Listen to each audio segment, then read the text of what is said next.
Hi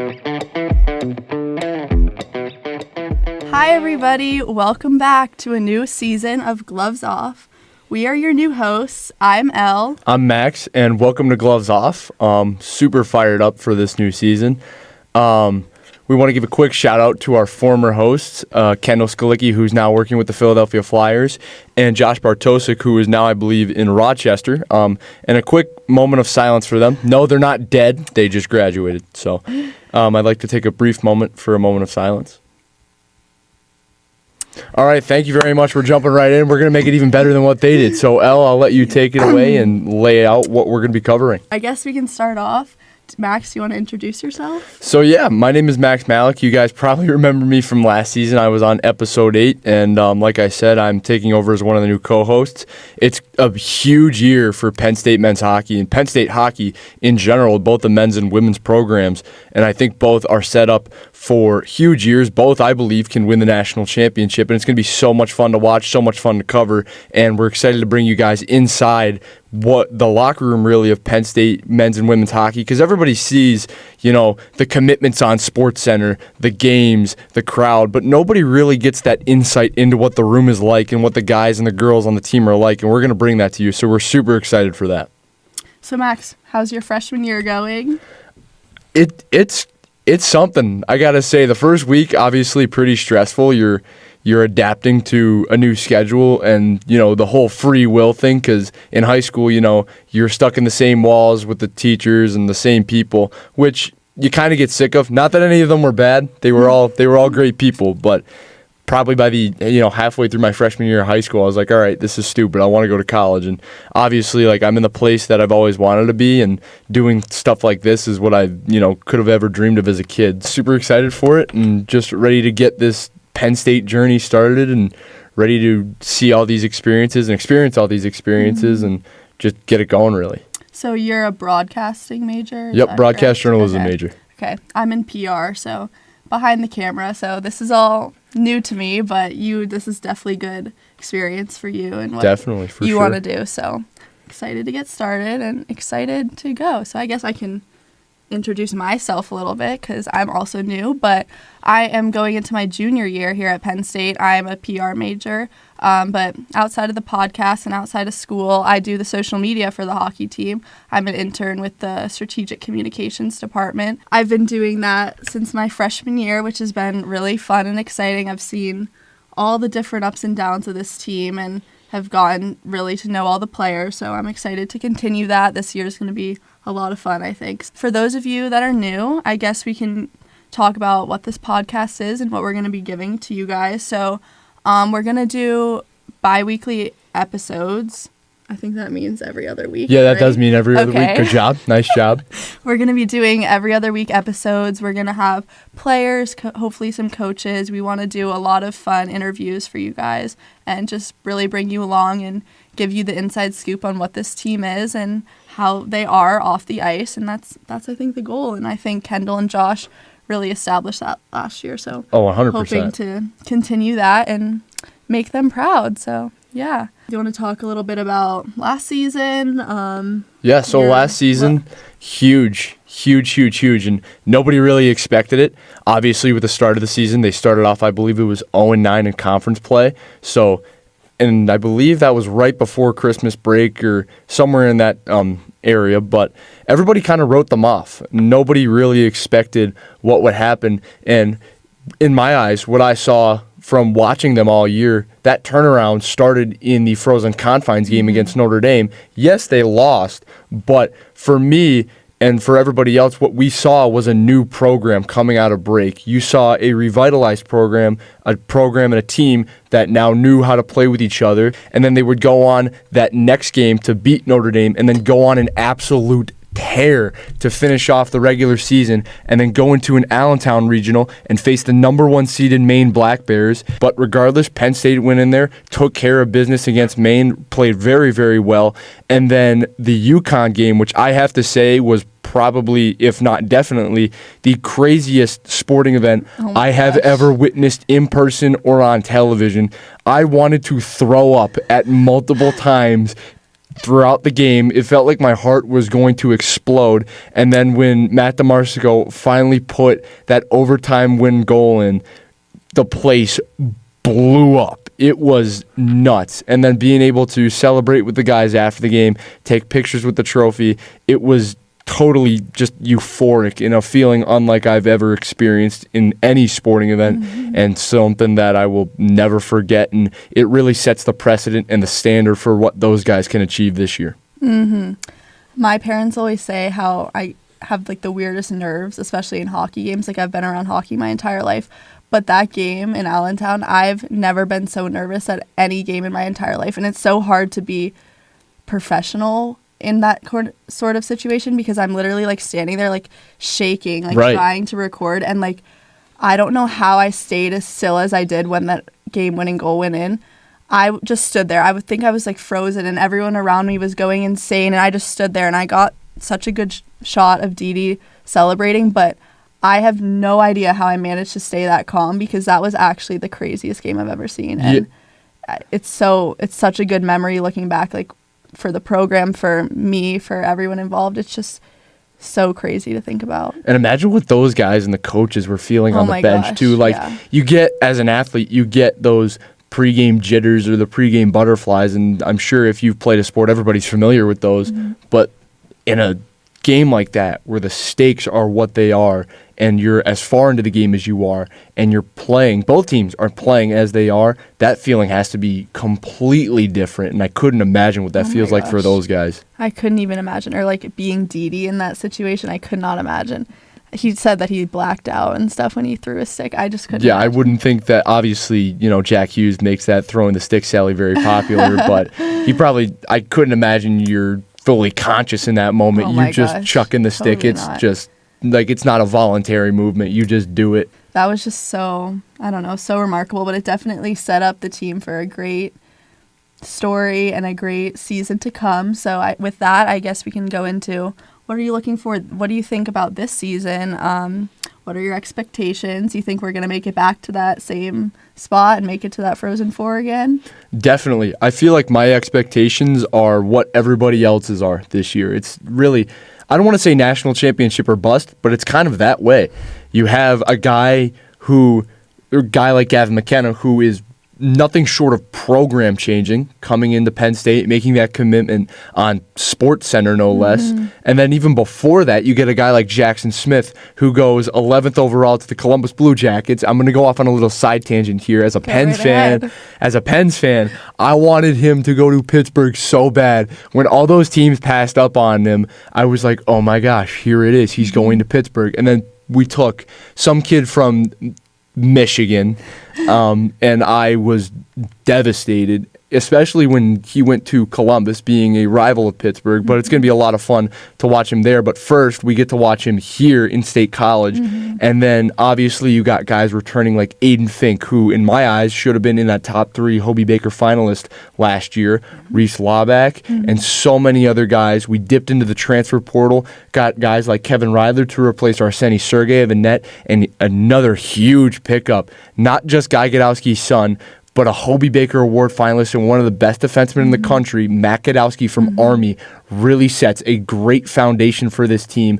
on top of what they already built from last season. I think last season definitely laid a good foundation, and this year's just going to definitely stack onto that, and it's going to be a great run. But with that, I think there's a lot of pressure and a lot of expectations, because I think everybody has this idea that they are going to go so far. I mean, I have a good feeling about it. I hope it happens, but I think there's a lot of pressure from everybody, because all eyes kind of are on them too. For sure, and just talking to the guys and being around the guys, obviously they're extremely confident. But if they're listening, what I would urge them to do, and what I've heard, is they're basically saying, "Oh, I can't wait for when we win the Natty." Obviously, you want to say those things and kind of, speak it into existence, but don't convince yourself that you've already done it to where you're not producing on the ice and putting, as much output as you should be, because you already think, oh, this national championship is ours and it should be handed to us. That is the exact opposite of what the case is. Go out there and earn it. Obviously say, like, oh, we're going to win the national championship, and keep that mindset, but always keep it in the back of your mind, like, we have to go out there and earn this. We're going to, but we're going to have to earn it, pretty much. Totally. With that, what player do you think from last year is going to step up into that role and help lead us to a good run this year? I mean, honestly, I don't know if there's a singular guy. Obviously, the obvious answer is Gavin Mckenna, but we're not going to go with that because that would be everybody's answer. And obviously, like I said, he's program changing. Yeah. But I think if a guy like Aiden Fink can remain as consistent as he is, and a guy like Reese Laback, who honestly, I don't know if he's going to like me saying this, was a little undisciplined late in the season with the penalties, and it really hurt him against Notre Dame, where he was, I believe it was when they traveled there, or some other team where they traveled, and he couldn't play because of the penalty minutes. I believe it may have been in the first round of the Big Ten tournament. He couldn't play because of the penalty minutes that he had taken, so he was kind of suspended for one game. If he can stay out of the penalty box, and if he can produce as he does, I think this team can really go to new heights. And you surround those guys, the guys that have been on the team, with these newcomers, they're going to be unbelievable, and a team that really could honestly break records. Well, I think something that's interesting is what line should we expect, because last year there was the DD, JJ, Charlie line that was phenomenal, and the freshman line the year before, but I wonder who's going to be playing with one another this year to really maximize that potential. Yeah, and honestly, I'm wondering about that too, but if anything should be the same, I think you keep that line of Charlie, Didi, and JJ. I think the production that they had last year was beyond satisfactory, and if you can keep that production into this season plus what you have now, I mean, there's no reason to break up something that is good. Totally. If it ain't broken, don't fix it. Totally. So ride with what you have. Totally. I think that it also just shows that there's much more depth this year. Like, there's going to be 3-4 really, really solid lines. So I think that's definitely a positive. Definitely. But what do you think might be something that's going to hold them back this year? Honestly, I don't really think, and I know this sounds kind of far-fetched, I don't know that there's much that's going to hold them back. Last year, obviously, early in the season, it was the youth of the team and the fact that they hadn't played together. They were such a young team. They were learning how to play together, and that's what really held them back later in the season. But as I said earlier in the episode, once they played Notre Dame in that Frozen Four game, we all saw, like, oh, this team has figured it out. They know how to play together, and they know how to play as one cohesive unit. I think really I'm not necessarily really even worried about this, but what other people may point out is the change in net. Obviously, you have a guy like Arseny Sergeyev who kept Penn State in a lot of games early in the season and late in the season after he came back from, I believe, what was an ankle injury. Now you change that up, and you have Kevin Radler, who by some miracle is even taller than Arseny is, standing at 6'6", 200 pounds. I believe he's an Ottawa Senators prospect. If he can play anything like Arseny did last year, I think this team will be just fine. Obviously, and I think what can be improved, though, is the way they play defensively, and I think being able to dip into the recruiting process as they did and dip into the transfer portal that they did to get guys like Jackson Smith and Mac Gadowsky is really going to help those D pairings and help them play as a stronger unit as well. Yeah, I also think that Arseny is definitely going to be a big loss. I mean, I'm excited to see how the new goaltenders are because we were so used to having such a strong goalie in net, but I do think that they can definitely meet and exceed his expectations. So for sure. And what's interesting too, I don't mean to cut you off, but what's interesting too is that it's quite frankly a completely new goalie room. The only goalie that's back this year is John Seifarth, the former club goalie who got a statement win against Colgate last year and then went on a roll.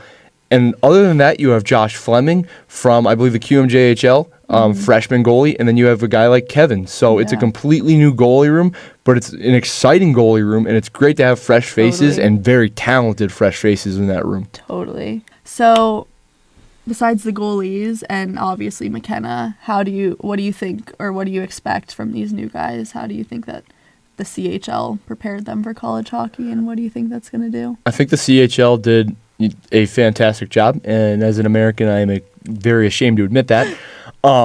I think obviously getting guys from the CHL is huge. I mean, the USHL has seemingly been the standard of junior hockey for so long now, but with the rule changes that have come about, you're seeing a lot of those USHL guys going to play in the CHL. Obviously, getting guys like Jackson Smith, who excelled in that league and made themselves first-round NHL draft picks. I think that's huge for this program, and not just for Penn State, but for all of college hockey. You've got guys from multiple Canadian leagues, guys like Nolan Collins, who played in the O, guys like Lev Katzen, who also played in the O. So I think the CHL has done a fantastic job getting guys, big-name guys, into college hockey and really putting college hockey on the map with other collegiate sports. Well, correct me if I'm wrong, but I believe that our entire freshman class this year has come from the CHL. I believe you're right, yeah. I think that is right. It just shows how much of an influence that it has and really how much it's going to have. Yeah,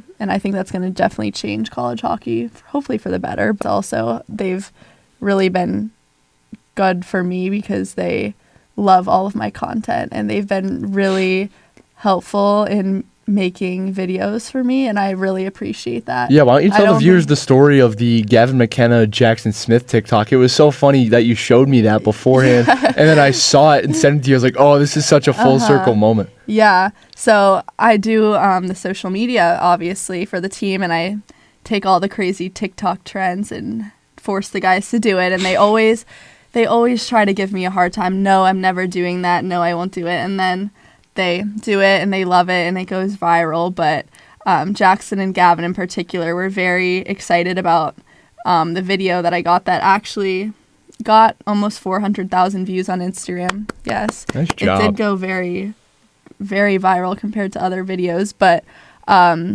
they were big fans of it. And I've even noticed that with Lev and Shay also. They are loving all of the content and always want to be in it, and I really appreciate that. Yeah, that doesn't shock me. They're shade to some of the older guys. You guys, you guys got to step up your game and break out of your shells a little more. You got guys like Lev that are gunning for you. Yeah, you got competition coming in from these new guys. So that's all I got to say about that. But yeah, it's been fun getting to know them and having them be in my videos because they enjoy it, and it's a lot of fun. So. For sure. And then now our final topic that we want to move into is other teams in the Big Ten and other teams across college hockey. You're opening your season against a really good Arizona State team. Historically, obviously, they've been really good at college hockey. I'm pulling it up now. We have 31 days, 2 hours, 25 minutes, and 40 seconds as of the recording of this podcast. There's college hockey this month, ladies and gentlemen. Get fired up. Actually, I don't know if it's this month. It's October 3rd. Well, there's college hockey this month. It may not be Penn State college hockey, but there's college hockey, so get fired up. And then after that, you're playing against a Clarkson team who, for a small school, really good at college hockey. LIU shouldn't be a problem. Stonehill shouldn't be a problem. And then you open up Big Ten play against Ohio State. And going back to last year, there's going to be some animosity against that Ohio State program. Not just because it's Ohio State, but because they knocked you out in the Big Ten tournament. Thankfully, we were still able to get in the Frozen Four tournament, as we've seen. But after that loss, we were all kind of on the fence, like, oh, did they really do enough? Heading into the Big Ten tournament beforehand, I believe it was the Michigan State game where they closed out the year. I believe I was talking to Chris Funky, former goaltender, and he said all they had to do was beat Michigan in order to make it into the Frozen Four, win one of those series in the Big Ten tournament, and you've done it. Penn State did that, but for whatever reason, I feel like people were still on the fence, including myself. Did they really do enough? Yeah. Then you go in and you lose against Ohio State. But it seemed as though after that, people seem to have been convinced, like, oh, Penn State did enough. And obviously it was a wild series. Highlight plays, J.J. Weebush's goal between the legs. Unreal. Unreal. It seemed like Penn State had done enough, and that got them into the Frozen Four tournament. So going into that opening game against Ohio State, there's going to be some animosity, and it's going to be a lot of fun to watch. Then you're on the road against Michigan State. This, I think, is one of, if not the most underrated series for this season in all of college hockey. Not just because of, and we'll get to this later, the Beaver Stadium game. Oh, that's going to be insane. It is. I cannot wait for that. The crowd is going to be unbelievable. But what I want to focus on is the players in this game, specifically Gavin Mckenna and Porter Martone. You have these two guys who were arguably the two biggest recruits in this past cycle going against each other in some of the biggest games in college hockey on some of the best teams in college hockey.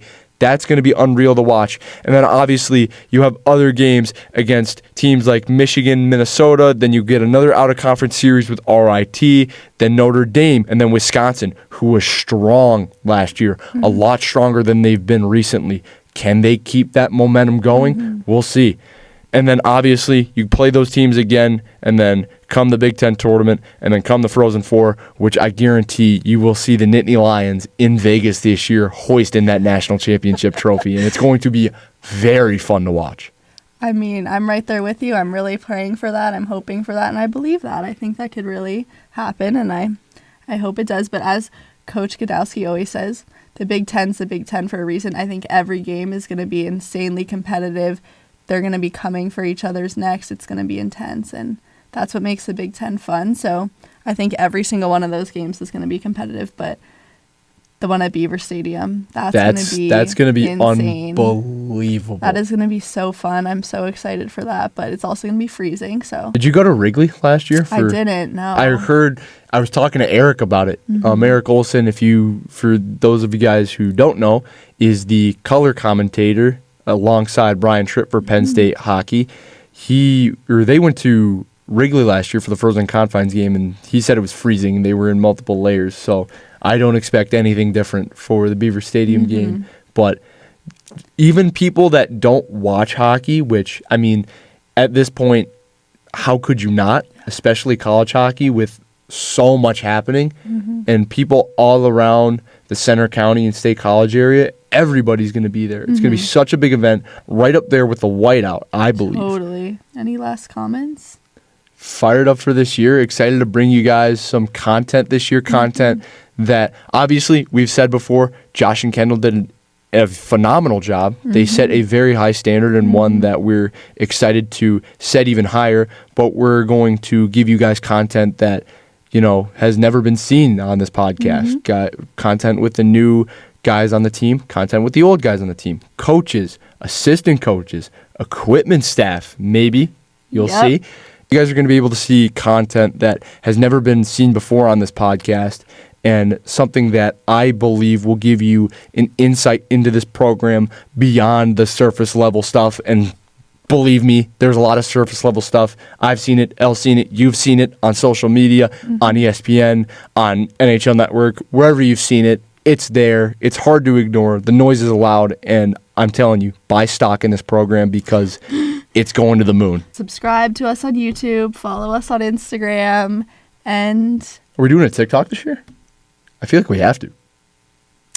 Maybe a TikTok. Stay tuned for a TikTok. Stay tuned. It might be there. Stay tuned for a TikTok. But yeah, stay tuned. We have an exciting first episode coming up, and yeah, thank you all for listening, and we will be back soon. See you guys. See you.